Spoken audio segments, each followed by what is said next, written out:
अगला ऑप्शन आता है यहाँ पे बोल्ड का। इसकी शॉर्टकट की आपको सामने स्क्रीन पे दिख ही रही है, कंट्रोल प्लस भी। साथ ही मैं आपको नीचे की तरफ भी इसकी शॉर्टकट की मेंशन करके दिखा दूंगा। जैसे ही मैं इस पे क्लिक करूंगा तो हमारा टेक्स्ट है बोल्ड हो जाएगा। इसी पे मैं वापस क्लिक करूंगा तो ये अनबोल्ड हो जाएगा, यानी बोल्ड से हट जाएगा।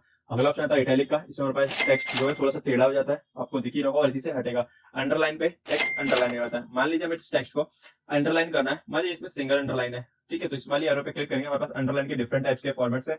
आपको जो भी यूज करना है आप यहाँ पे यूज कर सकते हैं। हमें अंडरलाइन पे कलर करना है तो आप यहाँ पे कलर भी कर सकते हैं, ठीक है। अगला ऑप्शन आता है स्ट्राइक थ्रू। स्ट्राइक थ्रू में हमारे पास जो भी टेक्स्ट लिखा हुआ है उसके बीच से एक लाइन आ जाती है। इससे मैं अंडरलाइन वाले ऑप्शन को हटा लेता हूँ, एंटर करता हूँ। एक एक्स्ट्रा लाइन के लिए सबस्क्रिप्ट और सुपरस्क्रिप्ट को हम समझते हैं। तो यहाँ पे लिखता हूँ मैं H2O, एक साइंस का फॉर्मूला होता है जिसमें हम पानी का फॉर्मूला कहते हैं, ठीक है। मैंने उसको यहाँ पे लिख लिया। मैं चाहता हूँ जो 2 की वैल्यू है वो हमारे पास नीचे की तरफ आती है, उसकी बेस होती है। तो सिंपल सा मैं इसके ऊपर क्लिक करूंगा तो हमारे पास जो वैल्यू है वो नीचे की तरफ उसका बेस बन जाती है, ठीक है। इस पर क्लिक करूंगा तो ये नॉर्मल हो जाती है, ठीक है। ये चीज ध्यान रखिएगा। इसकी शॉर्टकट की भी मैं आपको मेंशन कर देता हूँ, और सामने आपको दिख भी रही है कंट्रोल प्लस इक्वल, ठीक है। प्लस नहीं दबाना आपको, ये चीज ध्यान रखिएगा। कंट्रोल के साथ इक्वल दबाना है, इसका कहने का मतलब ये है प्लस में, ठीक है। अगर इसे वापस नॉर्मल कर लेंगे तो उस टेक्स्ट को सेलेक्ट करते हैं, फिर से सबस्क्रिप्ट कर देते हैं। इसी पे क्लिक करेंगे तो ये सबस्क्रिप्ट मतलब नॉर्मल टेक्स्ट में भी यहीं से चेंज होगा।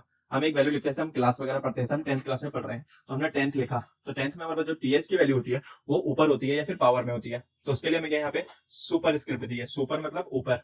इसके ऊपर क्लिक करेंगे तो हमारे पास जो टेक्स्ट है वो ऊपर हो जाएगा, ठीक है। नॉर्मल करने के लिए हमारे पास इसी पे वापस क्लिक करेंगे तो ये नॉर्मल हो जाएगा, ठीक है। अगला ऑप्शन हमारे पास आता है बैकग्राउंड पे हाईलाइटर का। टेक्स्ट के पीछे हाईलाइट करना, जैसे हम अपनी बुक्स वगैरह पे हाईलाइट करते हैं, उससे आप अपने टेक्स्ट को यहाँ पे हाईलाइट कर सकते हैं डिफरेंट डिफरेंट टाइप्स के कलर्स में। जो टोटल आपके पास कलर होंगे वो 15 कलर है, 15 से ज्यादा कलर नहीं होने वाले। आप लोग ध्यान रखिएगा हाईलाइटर के अंदर। मैं इस टेक्स्ट को चाहता हूँ कि हमें हाईलाइटर नहीं रखना, तो वहीं पे अपने टेक्स्ट रेंज को सिलेक्ट करना है। उसके बाद आपको करना है नो कलर पे क्लिक कर देना है।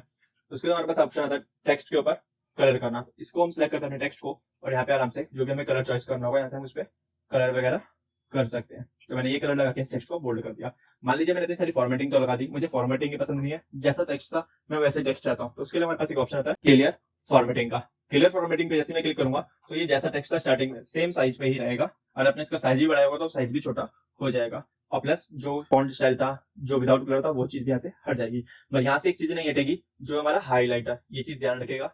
हाईलाइटर इसलिए नहीं हटेगा क्योंकि जो बुक्स में हम कोई चीज को हाईलाइट कर देते हैं वो परमानेंट हो जाती है, वो हटती नहीं है। हमारे सिस्टम पे वर्क कर रहे हैं वो हटेगी, मगर क्लियर फॉर्मेटिंग से नहीं, कलर पे जाके सॉरी हाईलाइटर पे जाके नो कलर पे।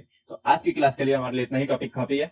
नेक्स्ट क्लास में हम लोग सीखेंगे पैराग्राफ वाले सेगमेंट को कवर करेंगे कि पैराग्राफ का यूज कैसे करते हैं, उसका कहाँ पे किस किस तरीके से यूज होता है। अगर आप लोग हमारी वीडियो अच्छी लगी तो प्लीज हमारी वीडियो को लाइक कीजिए, चैनल को सब्सक्राइब कीजिए।